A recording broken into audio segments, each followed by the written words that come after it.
Bienvenidos y bienvenidas a Cursos de Desarrollo. En esta ocasión vamos a explicar lo que serían los ejecutores y en concreto el ejecutor de comandos de Docker, que sería uno de los principales que vamos a utilizar nosotros dentro de nuestro proyecto para que lo podamos llegar a intentar ejecutar por aquí, ¿vale? Vamos a intentar ver cómo funciona y dar una explicación teórica y luego, pues eso, a nivel de práctica, cómo se puede llegar a hacer, ¿vale? Entonces, ¿en qué consiste? Bueno, si os dais cuenta, una de las cositas que nosotros hacemos cuando ya tenemos un runner ya configurado es que puede tener diferente tipo de lo que se llama executors o ejecutores, ¿vale? ¿Qué son los ejecutores? Pues diferente tipo de jobs que serían capaces de poder llegar a lanzarse cuando nosotros le estamos lanzando dentro de nuestro proyecto. Entonces, como veis, hay un montón de ellos que se podrían llegar a ejecutar. Os dais cuenta que serían comandos vía SSH, comandos vía shell, comandos de parallels, configuraciones de VirtualBox, de Docker, de Autoscaler, de Machine, de Kubernetes, de instancias. Es decir, veis que hay un montón de tipos de ejecutores que nosotros tengamos que llegar a hacer. ¿Qué es lo que pasa?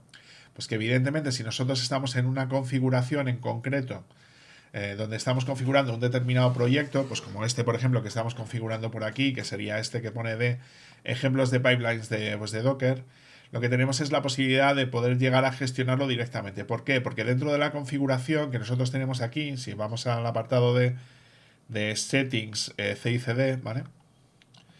En lo que son los runners, ¿vale? Si os dais cuenta, yo podría o bien tirar de las instancias que vienen configuradas dentro de la máquina o de las instancias que vienen aquí o que pueda llegar a crear yo mis propios runners. Veis que yo aquí tengo un runner propio, ¿vale? En este caso vamos a pausarlo, ¿vale? Y vamos a intentar tirar única y exclusivamente de los que nos ofrece lo que es la plataforma, para que sea exactamente lo mismo que tenéis configurado vosotros. ¿Qué es lo que pasa? Que como veis aquí hay un montón de ellos que son runners que vienen aquí como compartidos, ¿vale? Que estarían pudiéndose ejecutar a partir de aquí y que se supone que deberían de tener diferentes tipos de runners y con diferentes tipos de ejecutores que deberían de estar ya previamente configurados para poder llegar a tirar. ¿Cuál es el que nos interesa a nosotros sobre todo? El de Docker, ¿vale? ¿Por qué el de Docker? El ejecutor de Docker es muy interesante porque se puede llegar a ejecutar evidentemente en una máquina que tenga Docker preinstalado y lo que nos va a poder definir es la imagen y los servicios que puedes llegar a definir tú dentro de los ficheros de gitlab.cicl y evidentemente tiene que estar configurado dentro del fichero toml del runner, ¿vale? En este caso, si nosotros tiramos de los runners que vienen preconfigurados dentro de la instancia de gitlab.com, pues no necesitamos hacer ninguna configuración de ese estilo. Solamente tenemos que meter en nuestro fichero gitlab.ci.yaml las cosas que nosotros podemos llegar a hacer dentro de este fichero, dentro de los jobs, ¿no? Que nosotros tenemos configurados. Entonces, ¿qué es lo que pasa en este proyecto? Pues si os dais cuenta, si yo me meto a este fichero, que sería el de gitlab.cicd, veis que tenemos, pues como siempre, ¿no? Una serie de imagen predeterminada, que en este caso sería una imagen de bus, sin más, que sería una imagen que podría llegar a configurarse por defecto. Una serie de stages, pues como lo que teníamos configurado a partir de aquí. Y ahora fijaos, ¿no?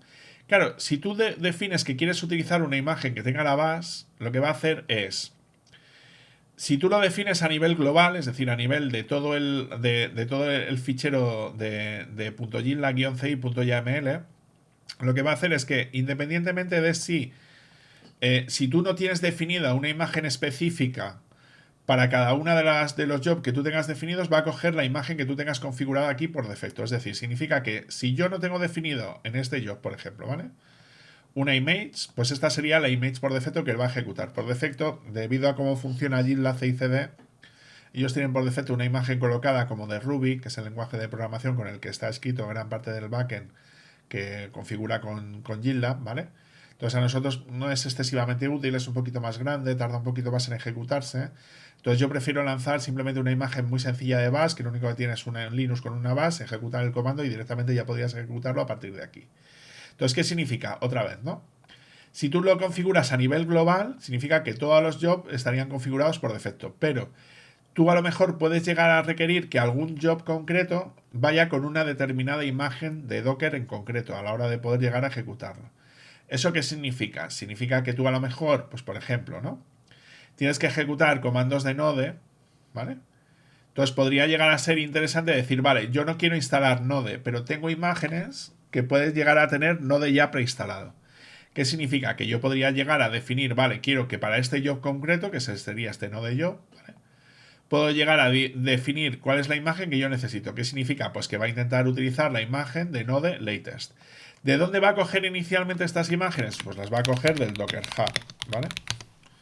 Entonces, si nosotros vamos, por ejemplo, al Docker Hub por defecto, veréis que hay una imagen por defecto que viene preinstalado con Node y nosotros podríamos llegar a utilizar cualquier tag de los que vengan por aquí ultra definidos. Es decir, evidentemente estará latest, ¿vale?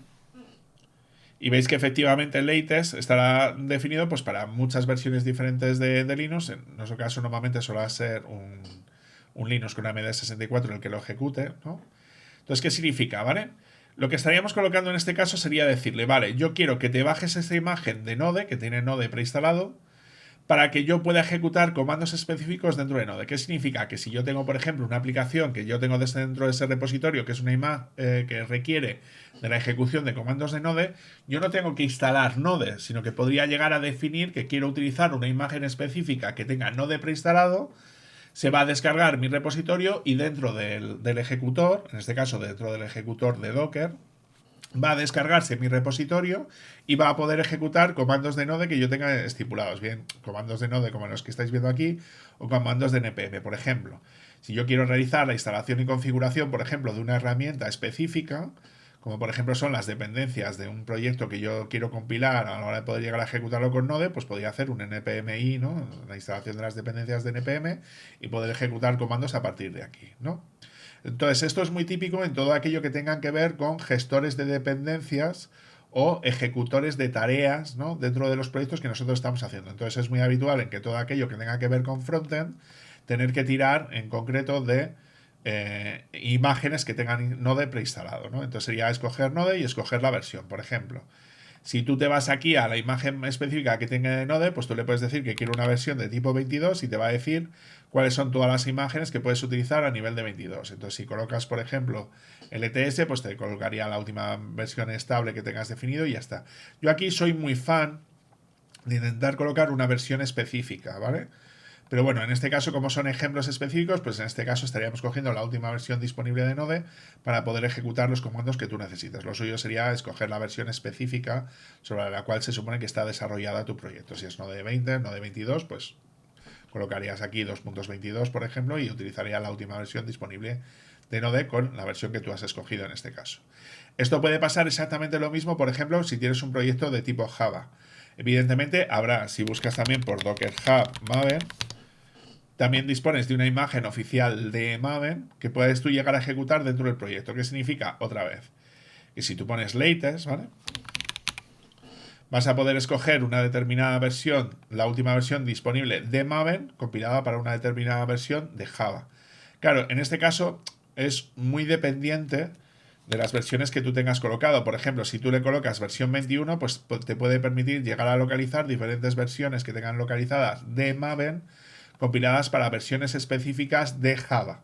Entonces, en este caso es muy útil pues porque puedes intentar buscar la imagen que mejor se adapta a las necesidades que tú tienes configuradas a partir de aquí. En este caso sería la versión de Maven 3.9.9 compilada para la versión de Java que utilizan Amazon Coreto, es decir, la máquina virtual de Java, pero en la versión 21. Entonces estarías ejecutando un Java 21 con la versión de Maven número 3.9.1. Con Python pasa 3/4 de lo mismo. Puedes llegar a escoger una determinada imagen, si buscas por Docker Hub Python, pasa exactamente lo mismo. Tienes una imagen específica que simplemente tiene Python, ¿vale? Y vas a poder llegar a utilizarlo por aquí, pues veis, ¿no? En este caso, por ejemplo, sería una versión 3.14 Bookworm. Esto sería basado en una distribución de tipo Debian y podrías tener una versión de Python 3.14. Evidentemente esto, como siempre, irás al tag y buscarás pues la que a ti te interese, yo que sé, una 3.12. Y aquí te colocarían todas las versiones 3.12 que tienes definidas y que podrías llegar a utilizar en este caso, ¿vale? Eso, por ejemplo, en el caso de que estés utilizando programas de tipo Python. Y luego, caso muy habitual, y es que tú hay veces que tienes que ejecutar Docker dentro de Docker, ¿vale? Entonces, para esto tienes que declarar lo siguiente. Tendrías que colocar un determinado conjunto de variables, en este caso el Docker host que quisieras tú llegar a colocar en este caso, que esto es con un copy-paste que tenemos que hacer. Definimos un Docker host que sería como la misma máquina de Docker configurada en un determinado puerto, que sería el servicio que vais a ver vosotros a partir de aquí, ¿vale? Con un Docker TLS cerdir, que en este caso estaría vacío, ¿vale? ¿Y qué vas a hacer? Pues que en esta stage que tú tienes definido vas a escoger la imagen de Docker que quieres utilizar. En este caso la imagen de Docker 2.latest. Otra vez lo mismo. si vas al Docker Hub y buscas por la imagen de Docker, ¿vale? Tienes una imagen oficial de Docker, que es esta imagen que vais a ver aquí, que se supone que te debería de poder permitir poder ejecutar comandos de Docker. ¿Qué significa? Pues que esa imagen de Docker tiene que tirar de un servicio que se supone que es donde realmente se ejecutarían esos comandos de Docker. ¿Cómo se configura ese servicio? Pues diciéndole cuál es la imagen que tendría que arrancar, que en este caso sería una imagen de Docker in Docker. ¿Qué significa? Que puedes ejecutar comandos de Docker. ¿Qué significa? Pues que puedes ejecutar comandos de Docker para poder, por ejemplo, crear imágenes de Docker y subirlas a un repositorio de imágenes de Docker y poder hacer todo lo que necesites a partir de aquí. Otra vez, si tú esto ya lo tienes ejecutado, ¿vale? Ya lo tienes marcado. Evidentemente, si tú dentro de tu proyecto te irías al apartado de Build Pipelines, ¿vale?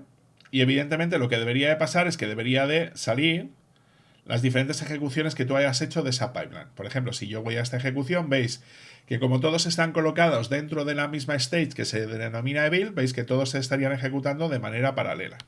Eso que significa que yo podría llegar a ejecutar esta historia. Si yo, por ejemplo, voy al editor, voy a configurar y voy a quitar un punto de aquí, simplemente para hacer un mínimo commit para que veáis cómo se configura y cómo lo lanza. Veis que lo guardo. En este caso me dice que la pipeline debería estar correcta. Aquí debería estar lanzando lo que es la pipeline. Y veis que efectivamente, si yo me meto dentro de la pipeline, veis que estaría lanzando a la vez todos los jobs que estarían configurados dentro de ese sitio. ¿Vale? ¿Por qué? Porque todos los jobs están configurados dentro del mismo stage y se supone que los podría llegar a lanzar todos en correcto, ¿vale? Y como veis, en este caso los estaría lanzando todos en paralelo sin ningún tipo de problemas, ¿vale? Entonces, si os dais cuenta, en este caso habríamos resuelto dos problemas. Uno, cómo ejecutar tareas que requieran de la instalación de comandos, ¿no? O de tooling, ¿no? Que nosotros necesitamos para poder llegar a ejecutarlos y cómo lanzar diferentes tipos de tareas en paralelo dentro de un determinado sitio. Entonces veis que en este caso estarían ejecutándose a partir de aquí. Claro, si yo entro a cada uno de estos jobs, evidentemente veis que todo me sale como en verde, como que han pasado, porque ninguno de los comandos que yo he estado ejecutando a partir de aquí evidentemente ha fallado, que esto sería el log de los comandos, ¿no? Que yo podría llegar a ejecutar. Y veis que efectivamente me dice, pues eso, que aquí se ha ejecutado en una versión de Docker 27.5.1 build, bueno, con esta build, ¿no? Sin más. Entonces, ¿qué es lo que tenemos configurado a partir de aquí? Muy sencillo. Tal como nosotros lo hemos visto, tenemos una serie de configuraciones que nosotros tenemos dentro de la pipeline para poder ejecutar diferentes jobs con diferentes imágenes de Docker para evitarnos tener que instalar dentro de los agentes, ¿no? Que nosotros, de los runners que nosotros tengamos, las herramientas para poder ejecutar las diferentes herramientas que nosotros tenemos. Esto evidentemente es muy útil porque nos simplemente con generar una imagen que tenga todas las herramientas que nosotros necesitamos para poder ejecutar las tareas, simplemente luego las referenciamos dentro de la definición del job, le metemos quiero que utilices esta imagen, él se va a descargar la imagen y tendrás acceso a los datos de tu repositorio más a la imagen con el tooling, ¿no? Con las herramientas que tú necesitas llegar a configurar a partir de aquí, ¿vale? Así que nada, espero que os haya resultado útil este vídeo y nos vemos en el siguiente. Hasta luego, gente.